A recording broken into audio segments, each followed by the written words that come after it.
4A regional. Bishop Dwenger is going to be hitting the road, one of the few teams hitting the road this week. Yeah. At Plymouth, the Rockies playing perhaps their best football of the season at the right time. They're 11-2, Dwenger 11, also with 11 wins. Yeah. So what is the biggest key in this one that you see coming into this ball game?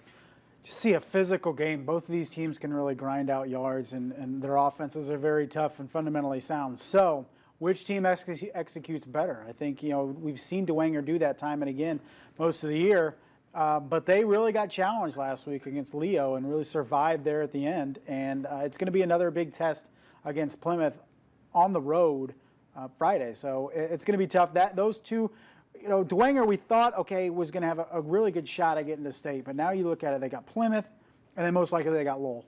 I mean, #1 team, undefeated team in 4A. So can Bishop Dwenger win both games? I mean, if they win these two games, I like their chances in the state championship game in 4A. But playing Plymouth and most likely hosting Lowell in that semi-state, back-to-back really tough games for Dwenger. Bishop Dwenger has the tradition that we always talk about.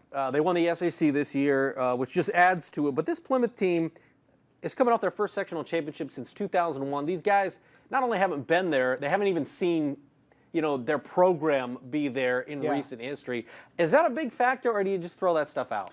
It depends on the team. Some coaches would say, yeah, it's a big deal because these guys don't know what to expect and stuff. And other coaches will say, these kids are as carefree and focused. They don't really care whether it's week 3 or week 8 or week 13. They just go out and play. So it kind of depends on what team the Plymouth coaches have and just what their attitudes are, because you can sometimes get in that deer in the headlights look, oh my gosh, we're playing Dwenger, and they come off the buses with 100 kids. They just keep coming out. It's like a clown car. They just keep coming out.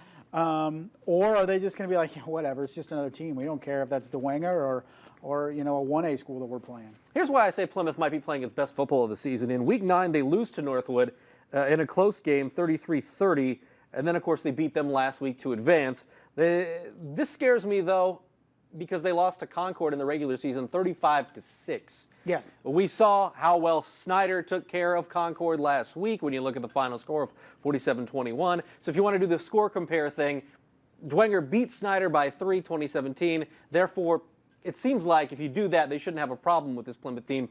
But I don't think you can do that in this instance because Plymouth is playing as well as they've played all year long. Yeah, I agree, and that's what the coaches want to be doing. They want to be peaking in the playoffs. Plymouth seems to be doing that, but like we talked about Snyder last week, that long road trip, here's Dwenger. They're going to get on a bus, and they're going to have a long road trip, something they're not used to, and having to go to play that Plymouth game. So you look at Dwenger, and look, everything has gone right for them. They've played phenomenal all year, okay?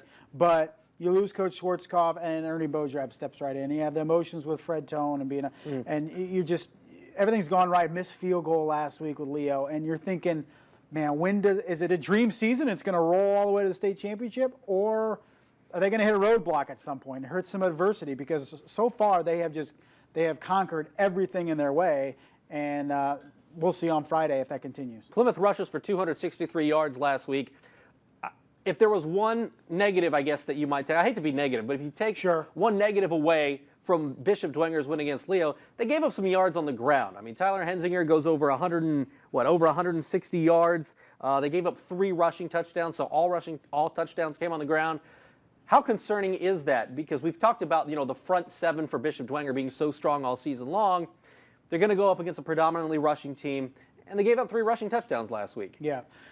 Yeah, you look at it and, is this just a unit that's getting wore down because it has gone through the gauntlet of playing the Lures and Homesteads and Carrolls and Snyders and Leos, and they're just going to kids are just going to keep getting bigger the further you go into the playoffs. So I think the benefit is you look at Plymouth, a very similar team to Leo in a lot of respects offensively. So, okay, we saw what did and didn't work against Leo last week. Now we're going to just get better at the things we need to get better at because Plymouth is going to present a lot of the same challenges. When we talk about being multidimensional to move on in the playoffs, last week Dwenger only threw for 74 yards, 5 of 8 in the air. How much of that was just game plan and what works with Leo because Amon Clark was really had it going on the ground. Winklejohn had it going on the ground. How much of that was game plan? How much of that, though, will we need to see them step up in the passing game this week to beat a good team like Plymouth? Well, we saw it in Snyder. They made plays, vertical. I mean, and I'm guilty as anybody. When you look at Blake Pichelny and he has a bad game or they don't pass a lot, and they're like, well, that's going to cost him at some point. But then when they need to pass, he makes plays. Right. So it just seems like it caters to what they need to get done. Now, if Blake Pichelny has to throw 30 times in a game, that's trouble. But that's trouble for the majority of high school football teams anyway. But I think if you keep it around that 20 attempts for Blake Pichelny, he can make enough plays and has enough weapons in that passing game to make plays if they need to. What's the biggest key in this game for Bishop Dwenger? Because Jack Barron's the quarterback at Plymouth. He's put up some really good numbers, 159 yards rushing last week on 23 carries. He's a talented guy. What's the biggest thing that they have to do well on Friday, do the Saints do to move on? Well, I think you mentioned it, just being able to control the offense, on that defense and really slow that rushing game down. Because if you let Plymouth torch you, like at times I think Leo did, on the road, maybe you fall behind a score, you don't want to dig yourself a hole.